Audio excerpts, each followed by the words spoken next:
agrégat. Et il faut d'abord définir ce qu'est un agrégat. C'est une grandeur, hein, un agrégat c'est un chiffre, donc un indicateur économique qui va être exprimé en unité monétaire, hein, donc c'est toujours en euros ou en dollars, en euros constants, en euros courants, ou en dollars constants, en dollars courants, mais c'est toujours donc en unité monétaire.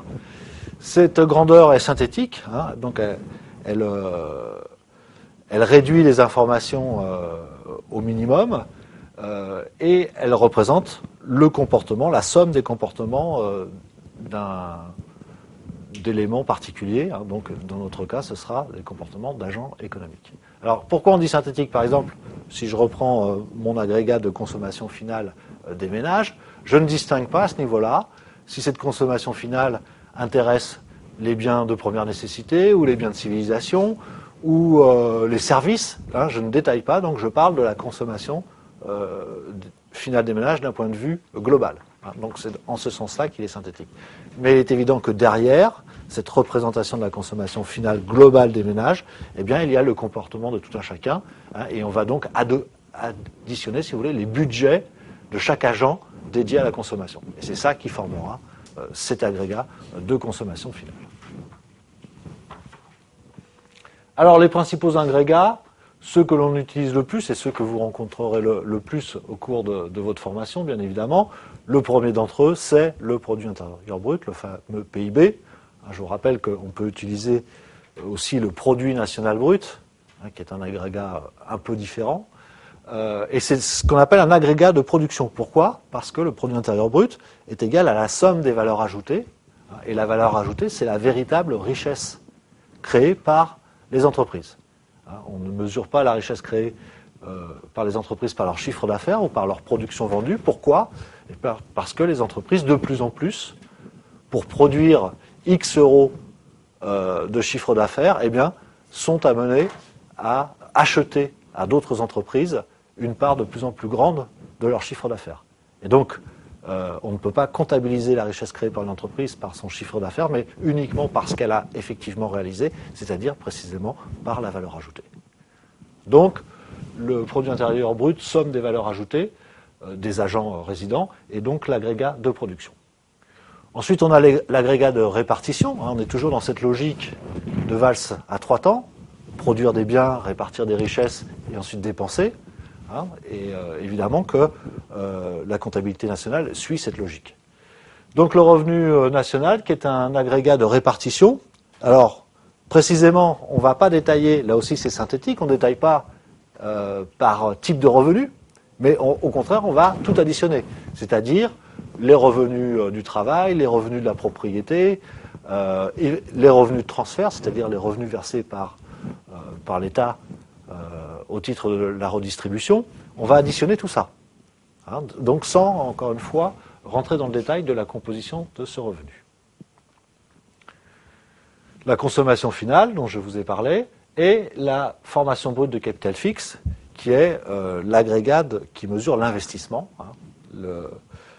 La notion d'investissement retenue par la comptabilité nationale est assez restreinte, puisque dans formation brute de capital fixe, eh bien, on sait que la comptabilité nationale ne va retenir comme investissement, finalement, que l'acquisition de biens matériels, hein, et donc va laisser de côté l'acquisition, par exemple, de titres financiers, qui peuvent, dans un certain nombre de cas, être considérés comme des investissements, économiquement parlant, et ce qu'on appelle les investissements immatériels, c'est-à-dire les investissements en formation, en recherche, qui, pour la comptabilité nationale, ne sont pas considérés comme des investissements.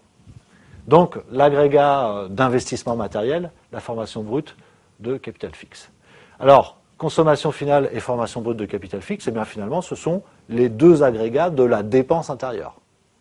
Hein, les deux composantes de la dépense dans une nation, c'est soit j'investis, donc je dépense en biens d'équipement, soit je consomme, et donc je dépense pour acheter des biens de consommation.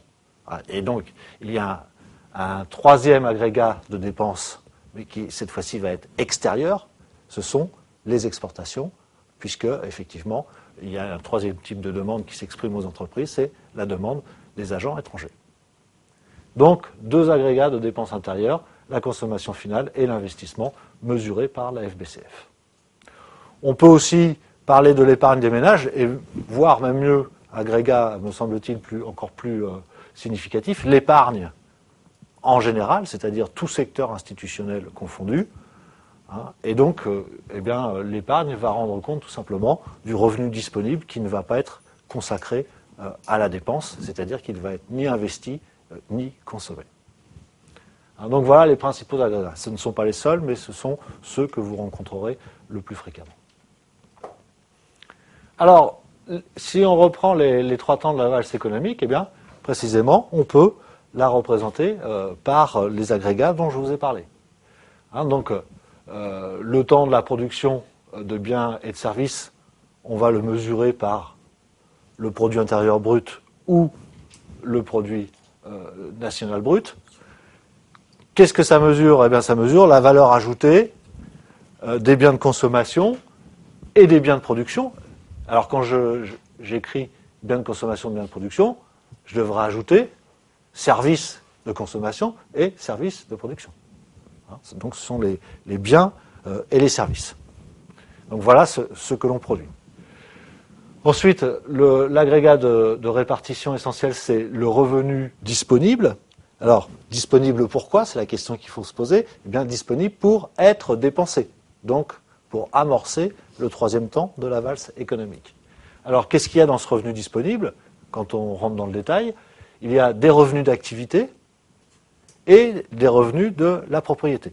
Le revenu d'activité, c'est essentiellement le revenu du travail, c'est-à-dire les salaires et tous les éléments de rémunération qui tournent autour, plus le revenu des ménages entrepreneurs individuels, hein, ce qu'on appelle des revenus mixtes, c'est-à-dire à la fois les revenus du travail et du capital mis en œuvre par les travailleurs indépendants.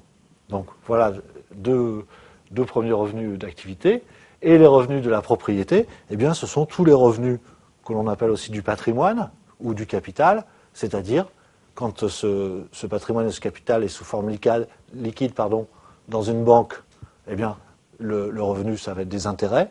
Quand ce patrimoine va être sous forme de biens immobiliers, les revenus générés vont être des loyers. Et, autre exemple, quand ce patrimoine va être sous forme de titres financiers, de type action, eh bien, le revenu va consister en dividendes. Hein, donc, voilà les principaux revenus de la propriété.